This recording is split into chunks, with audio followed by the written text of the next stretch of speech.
I'm sorry. Wow. I'm sorry. Really? Wow. I did not know you were going to say that. All right, today on UnMuted, we're asking the question, is God of War set to be the most compelling story of 2018? UnMuted is the show where we talk about hot topics in gaming. Today we're talking about God of War and video game reboots. But stay tuned because we're going to show a clip to one of our new shows on the leaderboard. My name's Nicky.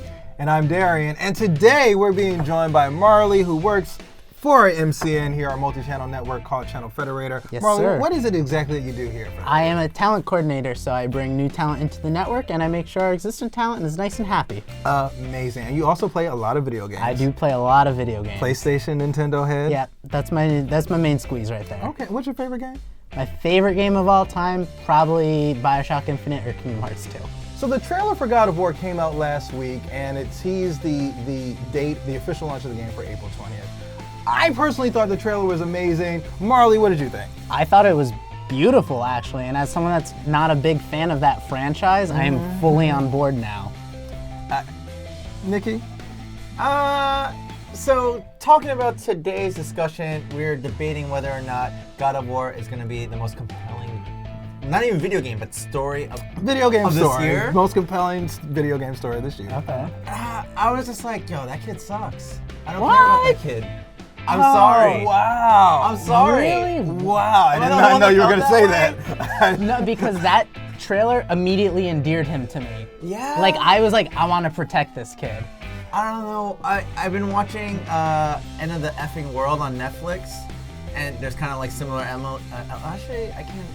Spoiler. I don't know if I can talk about this. You can't, go ahead. No, talk I'm not about gonna it. talk You about know, it. After watching the trailer, you're supposed to like sympathize with this kid and I guess the passing of his mother, I assume. Yeah. And they're talking about like, what it means to be more than human, a god. Can you defeat that monster, Daddy? Like, I'm like, this is kind of just.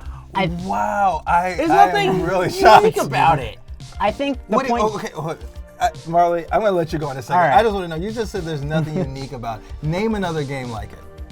I couldn't tell you another game like it where you have this co-op gameplay, and that I find interesting, but like, I don't know, just taking your son on a mission, like, yes, there aren't a lot of games like that, but does that make it compelling?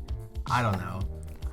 Marley, This is all just in response to the trailer. I would be more than happy to give the game a go, and I can't wait for it to come out on 420 while I'm playing my Labo. But I would be more than happy and open to try. I'm just saying that the trailer didn't captivate me. You know, just like if you saw a trailer for a movie, you're like, you know what, I'm gonna see that. I watched this trailer and I didn't go, you know what, I'm excited to play. Sorry. So I think the whole like, Daddy, can you beat that thing? I like that voice Yeah. too, yes. I think that kid doesn't know. Arturus is his name, I think. Arturus, yep. Arturus. I think he doesn't know that he's a god, or at least part god, Yeah. and that's why he's talking like that. And I think a big part of the journey he takes with Kratos is going to be him discovering his true heritage. And there's also like this like foster parent as well. Yeah, I mean, it's lot of not them- it's not a foster parent. It's like a guy that comes in caretaker? and helps. Well, it was a woman. She helps him find the mountain. a new maternal Yeah. figure. It's a new maternal figure. It just a surrogate reminded me mom. of like Game of Thrones. Like he reminded me of Bran, and then when like Bran was being taken through the forest with the person who was taking care of both Bran and Bran's brother. I'm terrible. The at Game of wildling Thrones. girl? Yeah. Okay. She kind of looks like her too, but I'm just saying like watching over a kid, where the kid is unaware of his true powers or potential, like that to me isn't unique. I think, here's the thing. You have to put where the series is right now in context of where it's coming from. Okay. Like, what I love about, the reason I think God of War is the most compelling story of 2018, possibly most compelling story ever. Not gonna make that judgment, but I think it's the most compelling story that we've seen so far, primarily because it's just, they've taken this character who is primarily known as a Hellion. I mean, Kratos, who's the father in the story, the protagonist, and he's gone through this transformation. Like, he had killed his daughter and wife in the first, Spoiler. Well, It's no. for like a 20-year-old For game. 20 years, yeah. The game has been around for a really, really long time. I loved the original series, and I thought Kratos was enduring, even in that regard, and going through the things that he went through. But now he's like a mature, he's taking on a father role, like this guy who's just been a murderous, slaughtering machine, just turns around and becomes this sort of, paternal yeah. sort of character. And he's calmed down a lot. He's not as angry as he used to be. He's but there's finally still likable. struggles. Yeah. I thought he was likable before. We can talk about that. But even in this moment, he's trying to wrestle with the idea that his son doesn't know his past, right? Yeah. Like, how relatable is that? How many parents who have children now, and they're like, ooh, do I tell my child that part of my life? Yeah. Do I share that part of my story with them? And that sort of struggle that you see, and then he's dealing with the passing of his wife, which would technically be his second wife that he's had throughout this 20-year series. That's heart-wrenching. Know what you're describing though? That's like kind of like the plot to Corky Romano with Chris Kattan, because he obviously is in a family that has a lot to do with family crime, but for whatever reason they kept Corky out of it, and Corky doesn't believe that his dad would do such a thing, like kill a person or have money laundering and stuff like that, and their mother is gone. Am I right? God of War, Corky Romano, same story. No, You heard I it would here disagree first. with that 1,000%. Okay, I well, would I disagree just because recently watched Corky Romano, so. I would disagree with that. Marley, we were talking earlier where Yeah. you think that the trailer has endeared Kratos for you because prior to that, you didn't think he was an endearing character I at didn't all. like him at all. Wow. At least in God of War 1, I can't speak for the other games because I haven't played the other ones. But in God of War 1, they want you to sympathize with him, but he's just like a murderous jerk, Yeah. Like in the first 20 minutes of the game, you're sacrificing this virgin girl and to get through that one puzzle, and he does it without remorse. He doesn't care. And it's just like, why should I support this guy? And then you find out it's like, oh, he's got this wife and daughter, and they died, but that was his fault too. And they want you to feel bad for this guy, but so much of it is his own fault. And it's just hard for me to rally behind that. But this trailer, to me, we were speaking earlier, and I said it reminded me a lot of Logan, which just came out last year, and that this seems like a story about a man who finally realizes his sins and is trying to atone for them and also keep his son from repeating the mistakes of his past. And I think that's a really endearing and relatable story. And this trailer really made me feel for him. Well, I think as you play through the series, Kratos does become a lot more endearing because you realize that he was under a particular curse that blinded him, and then he woke up and realized he killed his family. And he spends the entire series, the original series of the game, trying to atone for that, and then becoming a god and losing his powers over and over again, getting the blades of chaos and then losing them again. Like, he goes through these ups and downs, and it's kind of like you almost will he ever win throughout most of the gameplay? But even and I would argue that the storytelling in the first God of War was not as good as God of War 2 and 3, and even God of War Ascension. For me though, the problem is that he was under the curse when he killed his family, but a curse he brought upon himself by making himself a herald of Ares. He pledged himself to Ares to win a victory that seemed impossible, and that mistake led to the death of his family. And all the killing that led up to that. I think Kratos is not a perfect person, and I think that's what makes him so great and compelling as a character. He's an anti-hero, right? Like he's presented as an anti-hero, particularly in that series where he was obsessed with power. Right, and his obsession for power led to the death of his wife and children, and this allegiance and killing and tons of people. But I think that there are some redeeming characteristics in there. Now, do I like him if I met Kratos in the streets? I'd be like, no, we need to lock this brother up and keep him in there for as long as possible. But as a character and figuring out his emotions, it was like, oh, I can go where the story is trying to go. And I think the trailer even took that a step further. I mean, the original developers of the game were like, we wanted to reinvent Kratos as this guy who is really much more relatable. And I think, to your point, the developers acknowledge that Kratos was a little hard to relate to. Yeah. I related to him because I love that type of storytelling, but he was arrogant. He was arrogant and conceited throughout the whole story. Yeah. And we're seeing a very definitive shift in his personality from that trailer. Yeah, and that's what I think this trailer, I'm finally starting to see that. Yeah. Maybe they got into it more in God of War 2 and 3, but that first game just didn't leave a good taste in my mouth, so I didn't continue forward. But this is the first God of War project where I'm starting to see that in his character, and I'm excited to go on that journey with him. I would like to add that. What would you like to add, Nicky? That I agree with most of what Marley said. I do see the parallels between the movie Logan and this new story of Kratos. And with that being said, I agree that it does have some good character development for Kratos as a character. Like, I like that they're giving him this new responsibility and also kind of protecting this child from making the same mistakes that he did. That being said, I'm still not that excited, but I would be more than happy to play. As I feel like watching most trailers, I'm cautiously optimistic. Okay, what a game would you be more excited for? Like, what game do you think That's coming out on April 20th? Not coming out Nintendo April.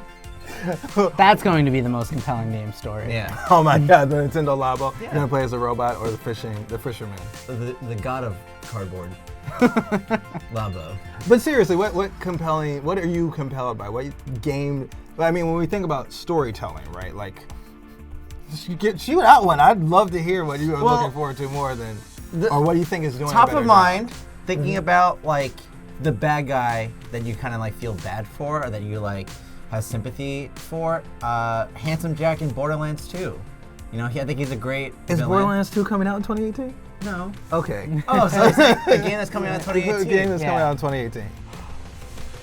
I'm gonna have to ask for a pass. I can't think of a game right now that I'm excited for that does have a story, because we have Dragon Ball FighterZ right now. Can't really say that the story mode's got me excited. But yeah, I'll get back to you on that one. But we have been playing quite a bit of Dragon Ball Z FighterZ. The story is, it feels like you're watching an episode of Dragon Ball Z. Yeah. Like, I think they did justice to the story in that regard. Or a movie. I would say a movie. The only game I can think of, and it's hard to even say right now because there's not a narrative trailer out for it like there was for God of War, is Insomniac's Spider-Man project. oh yeah. Which I'm super, super excited for. Do you like Spider-Man at all? Yeah, I love Spider-Man. You sure? Yeah, he's the best. But even then, like, it's hard to say right now because we haven't seen a narrative trailer for that game, or if it's even going to make its release date of this year. Yeah, I hope it does. Me too. But that's the only game that comes to mind that I think could maybe give God of War some competition. Going indie, it's not necessarily a hard release per se for 2018, but I'm excited for Bendy Chapter 4 and 5. Oh, okay. Yeah, I'm excited for those two. I mean, it's compelling story-wise. It's not as compelling as scary. It's scary, yeah. Definitely scary. But you know, they just announced that, the Meatly announced that they're gonna make a free app for Bendy. Yeah. And it's kind of like it's like Bendy Run. So yeah, we're excited Like for Temple that. Run, but with Bendy. Dude, it's not like Temple Run. It's different, bro. It's not. It's whoa, very like, different. It's excuse very me. different. The trailer they released is quite compelling. I actually would, because I don't really play mobile games like that. Like I only play like The Sims, Final Fantasy 15, the Battle Maker thing on my phone. But other than that, I don't really play a lot of them. But it looked really like a Temple Run game with the like 1930s art style. It's like black and white. See, that's sort what I of like, thing because going they kind of emphasized that it was going to play through the cartoons from the studio where Bendy is based out of. So I'm interested to like kind of maybe find out some more lore, or like even just witness some of the cartoons that exist in this world. Yeah, I think it'll be good. I'm excited for it. Are there any other reboots that you guys are thinking about? Reboots. Because God of War in its vein is really actually more of a reboot than it is a direct. It's not like God of War 4 or Yeah. 5 or something like that. Final Fantasy 7. I'm excited for it. I don't know That's if it's not gonna coming come out this year. I'm holding out hope. It's not coming I'm out holding this out year. hope that it's gonna come out this I mean, year. I appreciate your optimism, but as a longtime Square Enix fan, I've just learned to be not trust them when it comes to release dates. Cautiously at this optimistic. point. I'm not even cautiously optimistic. It's just not coming out this year. I'm holding on to that. As a I'm gonna hold on to it. Kingdom Hearts fan, I've lost hope in their ability to meet release dates. That's fair. I guess. Nicky, any sequels? I mean, Reinventions, I think reboots? Final Fantasy 7, when it does come out, that will push me to get a PS4 so I can play that. Nice. I will agree with you. I mean, I You would already get a have second PS4. I would just get to a play it. second PS4 dedicated just to Final Fantasy VII and all the episodes that come out to it. Just because you want to play pristinely. Yeah. Get that, I might get a that PS4 yeah, Pro. Yeah, I might get there the you go. Pro. I'm There you thinking go. about Just for Final I'm Fantasy thinking VII. about upgrading to a Pro Oh. for Monster Hunter. You just got Monster Hunter. I did, and that's kind of a reboot. It's the Yeah. first time that the series has been on a home yeah, console for a since long time. 2004, I think. Yeah. So I'm really excited about that. And the last re-release that I can mention is I would very, very, very much be interested in playing Dark Souls on the Switch. Playing that on the go Yeah. would be very fun. Yeah, I'm thinking about picking that up for the first time too. Something in your eye? You started squinting at me. I mean, it's just Dark Souls on the Switch. So we talked about a lot of stuff today, but please let us know in the comments, what do you think about the God of War trailer? And also, we're gonna show you a clip of a new show that we're testing on Leaderboard. We're kind of piloting it out. It's called Too Long Didn't Play, where we play a game so you don't have to. And the first episode is gonna focus on Breath of the Wild. Let's take a look at a clip. In the beginning, Link is awakened from his deep slumber by a mysterious woman's voice. He climbs out of his vat of Teenage Mutant Ninja Turtle mutagen ooze and immediately finds the Sheikah Slate, which is basically just a magical iPhone. Link's eye slate can manipulate metal, create bombs, freeze things in time, take scandalous photos, and make humiliating autocorrect errors when you're texting your crush. So Link ventures into the wild out of his cave and encounters a mysterious bearded man. Seriously, there's like an entire shading engine devoted to this man's beard. Dark secrets live in that beard. Link, guided by the mysterious voice from earlier, activates the Sheikah Tower on the plateau, causing towers and shrines to come up all across Hyrule. An ancient power has been awakened. The mysterious bearded fellow from before flies over on a kite. He tells Link he'll give him his fancy kite if he downloads the iOS 6.9 updates for his Sheikah Eye Slate by clearing the challenges in each of the shrines. It's a really smooth tutorial transition. It's the best one I've ever seen. Oh man, that clip was hilarious. We're really excited about that show. It's super funny. Marley, thank you for joining Of course, us on thank you for UnMuted having today me. with all of your knowledge about games and your course. PlayStation knowledge and Xbox knowledge. PlayStation and Nintendo are my Yeah, that's- umbrellas. So we'll always bring those back for this guy. That's all we have for UnMuted today. If you haven't already, make sure you subscribe and then click that bell icon so you can be notified on whenever we upload. And we upload about 5 times a week. And don't forget, we also live stream Mondays, Wednesdays, and Fridays. So keep here to the Leaderboard, your home for Video game facts. You guys haven't been to the Taco Bell Wendy's combination? Please show me one. That's not a That doesn't Jesse's exist. shaking her head. She knows. Jesse's No, shaking her head. it's Taco Yes, Bell it is. KFC. No, it's Taco Bell and Pizza Hut. For me, I love Dark Souls. what I like about it on the Switch though is What do you like about it on the Switch? I'm going to take a sip of this Mountain Dew. those